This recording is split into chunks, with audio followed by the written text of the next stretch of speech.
1991년 한 남자가 자신의 아내를 살해한 혐의로 징역 2년 6개월을 선고받습니다. 그의 이름은 김모 씨, 당시 나이 58세. 그는 교도소에 수감됩니다. 하지만 수감된 지 단 4개월 만에 갑자기 독방에서 쓰러집니다. 급히 병원으로 옮겨졌고 의사들의 진단은 충격적이었습니다. 의식 없음, 식물인간 상태입니다. 결국 형 집행은 정지됐고 김 씨는 교도소를 나옵니다.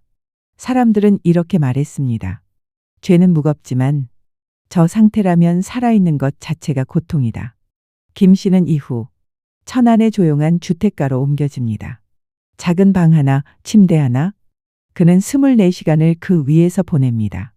가족들은 매일같이 그의 몸을 닦아주고 숟가락으로 음식을 먹였습니다. 눈은 뜨지 않았고 말도 움직임도 없었습니다. 그렇게 하루, 이틀, 1년이 지나고 10년이 흘렀습니다. 그리고 어느덧 20년, 검찰은 6개월마다 형 집행 정지 심사를 위해 김 씨의 집을 찾아왔습니다.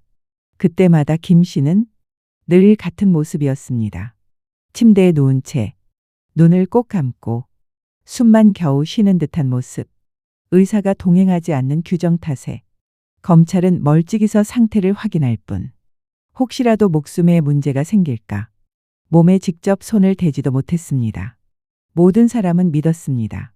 그는 진짜 식물인간이다. 그러던 어느 날 천안지청에 새로 부임한 검사가 이 사건을 다시 들여다봅니다. 의대 인턴 과정까지 마친 의학 지식이 있는 검사였습니다. 그는 기록을 보며 이상한 점을 발견합니다.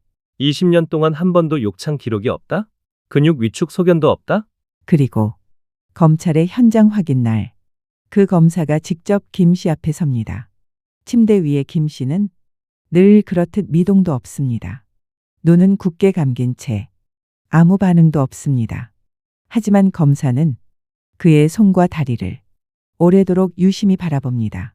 그리고 조용히 말합니다. 20년 동안 침대에 누워만 있었던 사람이라면 근육은 이렇게 유지될 수 없습니다. 욕창도 반드시 생깁니다. 이상함은 확신으로 바뀝니다. 검사는 일부러 큰 소리로 말합니다. 이제 형 집행 정지를 취소하고 재산 정리 절차에 들어가겠습니다. 그 순간 침대 위에 누워있던 김 씨의 눈동자가 미세하게 움직입니다. 검사는 그 장면을 놓치지 않습니다. 곧바로 추가 검증이 시작됐고 김 씨는 끝내 연기를 포기합니다. 그리고 충격적인 진실이 드러납니다. 그는 20년 동안 단 한 번도 식물인간이 아니었습니다. 그는 완전히 의식이 있는 상태로 가족과 짜고 검찰과 국가를 속였습니다. 더 충격적인 사실은 그의 이중생활이었습니다. 형 집행이 정지된 지 불과 1년 만에 그는 결혼을 했고 대형 병원 기계실에 취직까지 했습니다. 병원에서 정상 근무를 했고 동료들은 그가 식물인간 행세를 하고 있는 사람이라는 사실을 그 누구도 몰랐습니다. 전직 동료의 말입니다. 저희는 정말 몰랐습니다. 일반 사람처럼 출근해서 같이 근무했으니까요. 결국 김 씨는 20년 만에 다시 교도소로 돌아가게 됩니다. 그리고 공무집행 방해와 사기 혐의로 추가 기소가 검토됩니다. 20년 동안 이어진 완벽한 연기. 그리고 마침내 들통난 거짓 인생. 한 사람의 거짓말이 국가와 가족 그리고 20년의 시간을 속였습니다.